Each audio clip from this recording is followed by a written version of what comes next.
Esse estresse físico, através dessas infecções, eles geram um processo inflamatório, que é natural, porque o seu corpo tem que gerar esse processo inflamatório para combater infecções.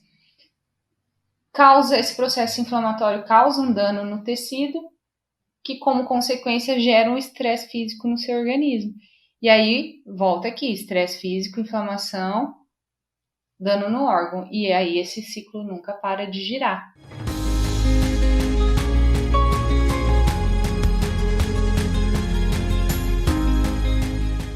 E o estresse físico também é uma forma de estresse. Quando você passa por uma cirurgia, por exemplo, você está expondo o seu corpo a uma situação de estresse, né? Tá havendo uma inflamação, tá havendo uma ativação do seu sistema imunológico. Então, sim, uma cirurgia pode ser um gatilho, né, para a questão autoimune. Principalmente se essa for uma cirurgia de colocação de silicone. Depois procurem síndrome de Ásia, né? Síndrome de Ásia, que acontece na colocação do silicone como um gatilho autoimune. Toxina botulínica, né? O Botox pode agravar a autoimune. Uma substância estranha que você está colocando no seu corpo. Você que sabe, você é o responsável, né, pelo que você coloca no seu corpo. Se você quer tanto colocar um Botox, eu acho que você devia, ou um silicone, eu acho que você devia repensar fortemente a necessidade ou a importância que isso tem. Pense bastante antes de fazer isso, meu conselho, tá? Um outro gatilho de estresse físico são as infecções. Né? Então, por exemplo, quando você contrai um vírus, isso pode servir de gatilho para o desencadeamento da autoimune. E tem alguns vírus que você nunca mais se livra deles, como o Epstein-Barr. Né? O Epstein-Barr, que dá herpes, né, labial ou vaginal, herpes zoster, ele não vai embora. Simplesmente você não manifesta o herpes. Mas aquele vírus está no seu corpo constantemente. Às vezes ele aparece, às vezes ele some, fica em latência, pode ficar anos em latência. Então, o vírus, todas as vezes, muitos deles destroem algumas células que eles tentam invadir. Isso gera uma resposta autoimune. Então, quando você contrai um vírus, ou quando você tem um vírus, né, tipo esse da herpes, que não vai embora, isso serve como gatilho. Porque a todo momento você está ativando e desativando esse estímulo, né, essa infecção viral.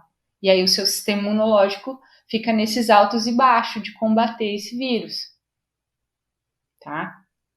Então, esse estresse físico, através dessas infecções, eles geram um processo inflamatório, que é natural, porque o seu corpo tem que gerar esse processo inflamatório para combater infecções.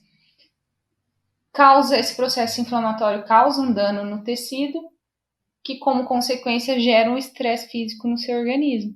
E aí, volta aqui, estresse físico, inflamação, dano no órgão. E aí esse ciclo nunca para de girar. E esse processo acontece ao longo dos dias, dos meses, dos anos, das décadas de vida, se acumulando esse sobrecarga, esse estresse no seu sistema imunológico. E eu falei aqui, depois eu falei aqui do Epstein-Barr, né? A gente já vê estudos mostrando relações fortes entre pessoas com Epstein-Barr e lúpus e esclerose múltipla, duas doenças autoimunes, tá? Também pode servir como gatilho físico, de estresse físico, né? Contaminação, né? Infecção por bactérias, como clamídia, Escherichia coli, né? Tem uma bactéria que causa a doença de Lyme. Essas bactérias podem ser gatilhos também. Outro gatilho que eu vejo muito comum é chikungunya. Chikungunya, tá? Muita gente relata, depois que eu adquiri peguei chikungunya, depois a autoimune chegou. A autoimune apareceu. E aí, dentro desses micro-organismos todos, a gente tem os parasitas também. E ao contrário do que muitas pessoas pensam, os parasitas estão presentes no nosso organismo, estão presentes no nosso corpo. Antigamente o pessoal tinha muito hábito de usar antiparasitário, né, fazer a desverminação, e hoje não se faz. Parece que hoje não tem.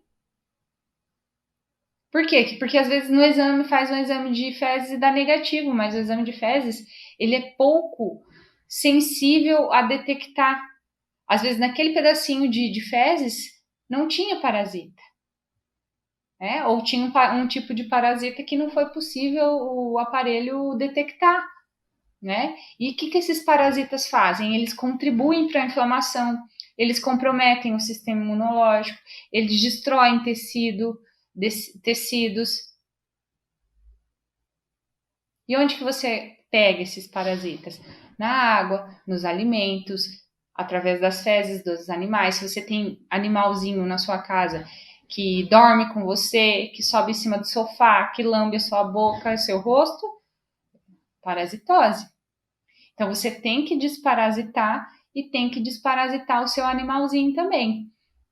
A cada 6 meses, no caso do ser humano, né? O animalzinho, segundo a veterinária do meu animalzinho, a cada 3 meses, né? Porque eles têm mais contato. Mas o ser humano a cada 6 meses, sempre na lua nova, né, com medicamento de farmácia mesmo, tá? E aí o que acontece? Essa infecção, né, por vírus, bactérias, parasitas, eles causam uma reação na questão autoimune, tem uma relação com a autoimune que eu já até postei um vídeo sobre isso que se chama mimetismo molecular, mímica das moléculas. E o que é isso? Esses vírus, bactérias, parasitas têm partezinhas parecidas com partezinhas do seu corpo. Então, quando seus anticorpos atacam vírus, bactérias, parasitas, ele adquire uma memória. E todas as vezes que ele tem contato com partes do seu corpo que se parecem com esses micro-organismos, esses micróbios, ele acha que ele tem que atacar o parasita, mas na verdade é uma parte do seu corpo. Então, se você não trata parasitose, se você não trata vírus, se você não trata bactérias, você está estimulando esse mecanismo de ataque a si mesmo o tempo todo. Então, é importante tratar tudo isso aqui, tá? Vírus, bactérias e parasitas. Muitas dessas infecções são silenciosas, né? Não tem como a gente reconhecer.